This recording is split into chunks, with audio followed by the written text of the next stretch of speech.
ये कहानी है उस गांव की जहां शाम होते पूरे गांव में खामोशी छा जाती है। सर्दी की रात थी।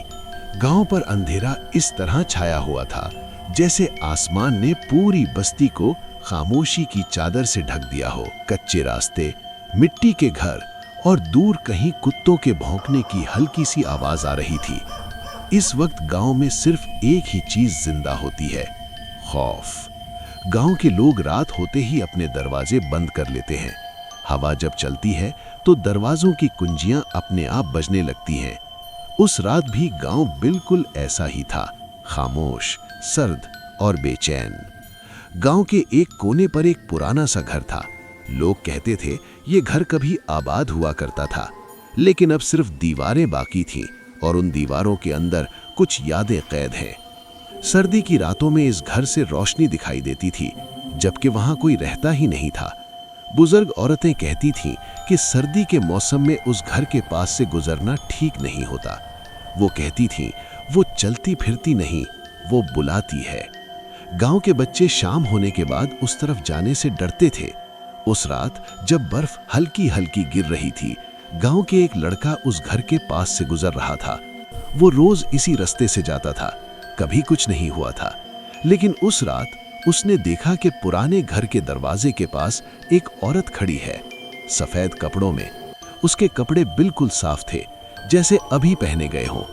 सर पर दुपट्टा था जो हवा के बावजूद हिल नहीं रहा था। वो बिल्कुल खामोश खड़ी थी, ना कोई हरकत, ना कोई आवाज।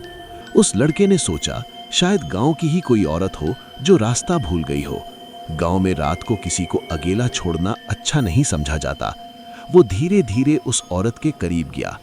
जैसे ही वो पास पहुंचा, हवा और ज्यादा ठंडी हो गई। उसके पैरों के नीचे मिट्टी सख्त हो चुकी थी। औरत ने धीरे से सर उठाया।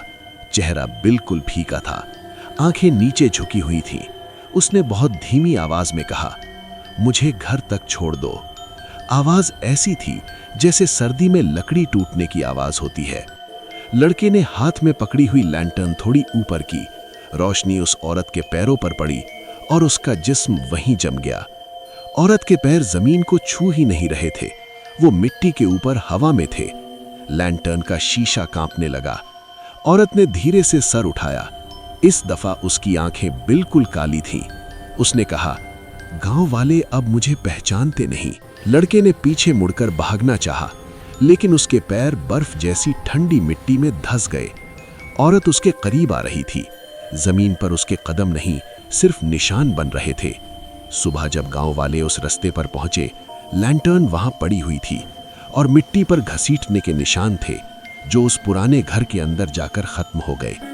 बुजुर्ग ने कहा, ये वही औरत है जो सालों पहले सर्दी की रात में मर गई थी। उसके पैर उस दिन जमीन तक कभी पहुंचे ही नहीं थे। आज भी जब सर्दी होती है और गांव पर खामोशी उतरती है, उस पुराने घर के पास लोग लैंटर्न तेज कर लेते हैं, क्योंकि गांव जानता है कि जो सर्दी में अकेला बुलाए वो जिंदा नहीं होता। दोस्तों, अगर वीडियो पसंद आई हो तो लाइक जरूर करिएगा और आगे ऐसी ही और वीडियो के लिए चैनल को सब्सक्राइब करना मत भूलिएगा।